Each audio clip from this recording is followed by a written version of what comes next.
네, 시장 흐름을 인터뷰로 알아보는 월가 인터뷰 시간입니다.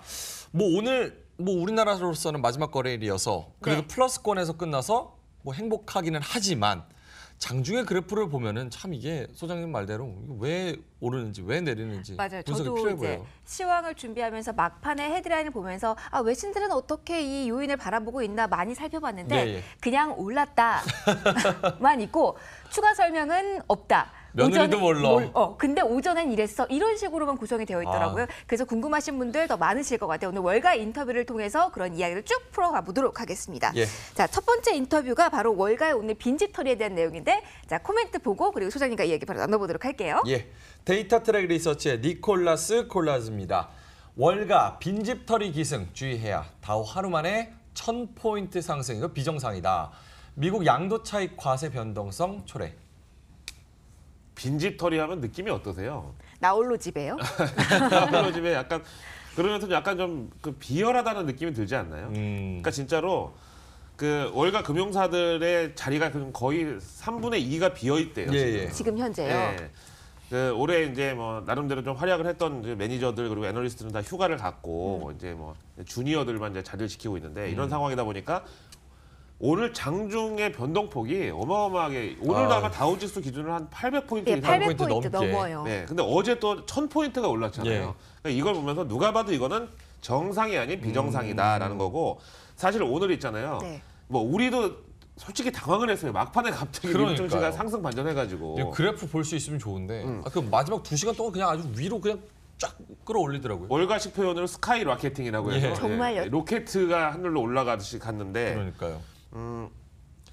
외신들도 오늘 CNBC, 블룸버그 다 이제 미국 증시가 이제 테이크 어 브레스 숨 고르기 왜냐면 어제 1000포인트 올랐으니까 예.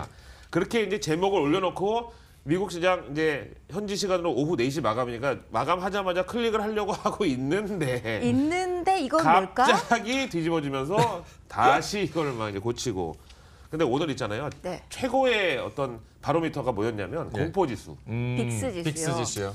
저는 빅스 지수를 막판까지 보고 있었는데 네.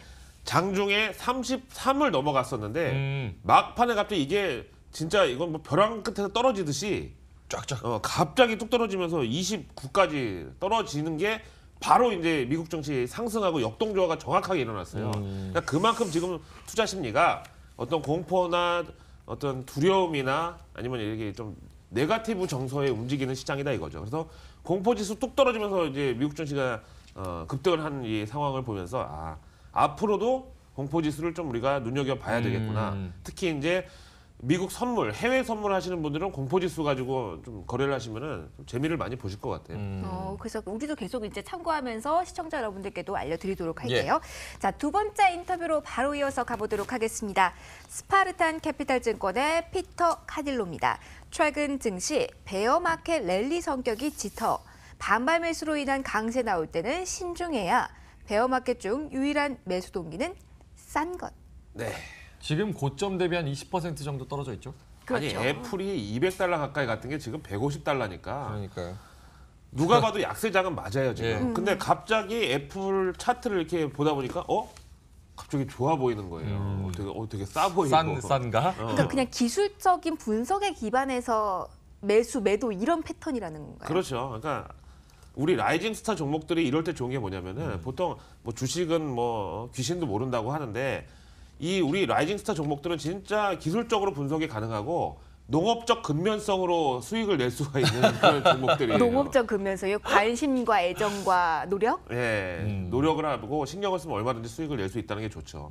근데 애플 같이 그렇게 흘러내리는 건 못 잡아요, 그건 진짜로. 근데 그러니까요. 우리 라이징 스타 종목들은 아직도 시세의 어떤 탄력성이 살아있는 종목들이다 이제 요거죠. 그러고 보면은 참 죽으라는 법은 없는 것이 시장이 어려울 때도 항상 돌파구가 우리가 있는 게 항상 좋은 거 같아요. 대형주만 갈 때는 오히려 지수 자체는 좋지만 내 계좌는 굉장히 빈곤한 경우가 많거든요. 그렇죠. 근데 예. 지수 자체가 조금 흔들림이 있어도 내 계좌가 풍성하면 마음도 풍성하니까 기회를 잘 잡아서 라이징 스타 종목들로 한번 꾸려보시는 건 정말 좋은 선택이 될 것 같아요. 네, 거의 간디의 연설을 듣는 것처럼 감동이 막 오늘 밤에 잠을 설칠 것 같네요.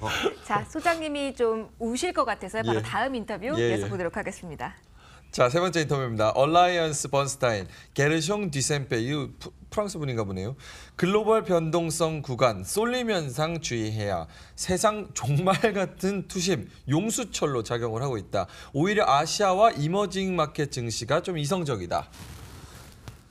그 종말 같은 투심이요. 카카오톡에 요분 닮은 그 기프 이모티콘이 있는데 그쵸? 강아지요? 아니 강아지 아니 사람을 라이언이요. 그런 거 아니 라이언 말고 요분 닮은 그 네. 기프티콘이 이모티콘이 있어요. 네. 하여튼 뭐 게르숑 디셈페 게르숑 디셈페 님인데 프랑스 분이죠. 예. 그 지금 글로벌리 전체 변동성 구간에 있다 보니까 쏠림 현상을 주의하자는 거예요. 솔직히 일본 증시 같은 경우 크리스마스 날 5% 빠졌는데 그날 신용 미수 때문에 주식 털리고 혹은 자발적으로 손절하고 이런 사람들이 바로 어제 3% 올라가 보면서 얼마나 억울하겠어요. 그러니까요. 그죠. 그러니까 진짜 세상이 끝날 것 같은 정말 그런 비관론 속에서도 결국은 우리가 생각을 역발상을 해야 되는 게 뭐냐면 이거 비정상이다. 이렇게 많이 눌릴수록 상승 에너지는 응축되고 있다. 이제 이렇게 사실 보는 게 용수철처럼. 맞다는 거죠. 예.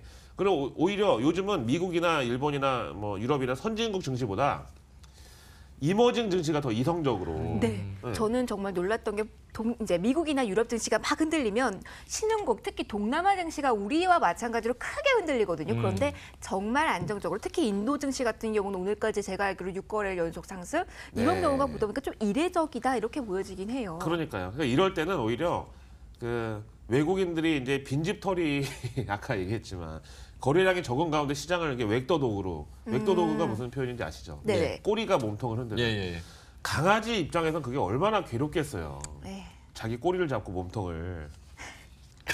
강아지 그래서 입장에서. 이머징이 오히려 이성적이었다. 끝. 예. 아무래도 이제 조금 더 큰 폭에서 계속 시선을 보시는 게 중요할 것 같고요.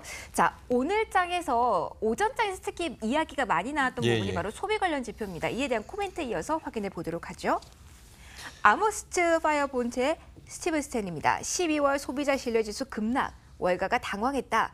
실업률과 유가를 감안하면 이례적이다. 소비 심리 진작 대책 반드시 필요하다. 이렇게 코멘트 남겨주셨네요. 2개월 연속 하락인가요? 네, 우리- 올해 최저점이었어요. 김민지 앵커, 명민준 앵커 사실 외신을 벌써 몇 년 전부터 계속 이제 데일리를 보시다 보니까 예. 이 스티븐 스탠리 많이 나오는 분이죠. 네네. 회사만 바뀌고. 근데 이직은 좀 많이 하시네요. 그 어떤 환승남. 환승남. 환승남인데 하여튼 요 분이 그래도 해안이 있어요. 근데 12월 소비자 신뢰지수가 급락해서 월가가 당황을 했다는데 저는 솔직히 이런 뭐 멘트 좀 후진 건데 이럴 줄 알았거든요. 왜냐하면 소비자 신뢰지수는 정확하게 주가하고 연동이 돼요. 희한하게도. 아. 미국은 개인 개미들이 많지 않음에도 불구하고 네. 항상 소비자 신뢰지수는 컨퍼런스 보드 특히 네. 주가하고 정확하게 연동되니까 지금 시장이 이 모양인데 소비자 신뢰지수가 좋을 리가 없다고 저는 생각했어요. 예. 아무리 뭐 어제 뭐 미국 그 연말 쇼핑 시즌 실적이 6년 내 최대치라고 해도 결국은 이제 소비자들의 심리는 주가에 민감할 수밖에 없는데 그런 차원에서 또 보면 지금 실업률이 50년 만에 최저 수준. 예. 네. 그다음에 유가가 지금 너무 낮아가지고 그 가처분 소득 증가 효과를 누리고 있단 말이에요. 그러니까 미국은 물보다 휘발유가 더 생필품인데 매일매일 그 유가 기름값으로 5,000원이 든다고 하면 지금은 이제 3,000원밖에 안 들어요. 그럼 2,000원을 뭐 껌을 사 먹든 뭐 담배를 사 피든 할 수 있잖아요. 예. 그럼에도 불구하고 소비자 신뢰지수가 급락한 거는 결국은 미국 정부도 트럼프도 소비 진작 대책으로 주식 시장을 부양할 수밖에 없다. 새해의 미션은 바로 저거다 이 얘기죠. 아, 그러면 소비 심리 진작 대책이 바로 부양책이다? 증시 부양책이죠. 아, 증시 부양책. 네. 자, 어떠한 이야기가 나올지 좀 봐야겠네요.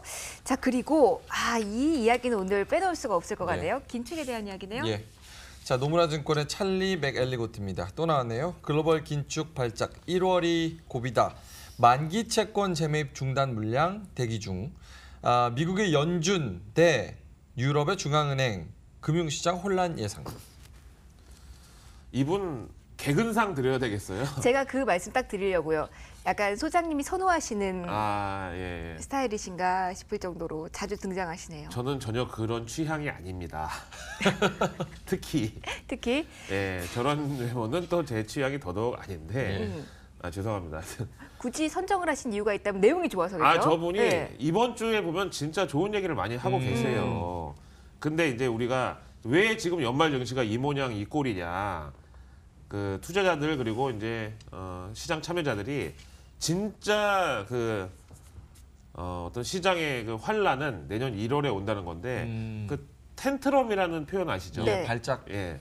긴축 발작에서 뭐 테이퍼 텐트럼 이런 게 많이 나왔었는데 글로벌 긴축 발작이 1월이 고비래요. 왜냐하면 ECB도 지금 만기 채권 재매입 중단한다고 했고, 근데 예. 이제 보통 그렇게 발표하고 나면 좀 어느 정도 시차가 있단 말이에요. 예, 근데 예. 1월 달부터 딱 끊기는 시기가 이제 온다는 거고, 그 만기 채권 재매입을 중단하면 그 이제 채권이 결국은 시장에서 유동성을 흡수하는 역할을 예. 할 텐데, 그러면 이제 보통 지금까지는 글로벌 중앙은행이 공조를 해가지고 연준이 채권 매입 물량을 줄이면 ECB가 서로 받아주고 또 BOJ가 받아주고 이런 게 있었는데 지금은 이제 다 같이 전체 다 같이 줄여버리니까.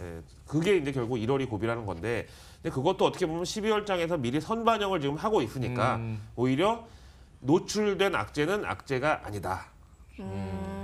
그런 이제 증시 불확실성이 경험을 악재다. 떠올려 보면은 뭐 지금이 이미 이제 이게 반영이 됐다고 봐야 되겠죠. 그래서 뭐 요즘에 나오는 비관론 있잖아요. 네. 뭐 연준 금리 인상이 속도를 낼 우려, 뭐 내년 경기 둔화 이런 거는 다 결국은 이제 노출된 악재. 아, 이거 잡아주셔야 될 것 같은데요. 노출된 악재는 추운데 악재가 입으세요. 추운데 지금 입으세요. 추워.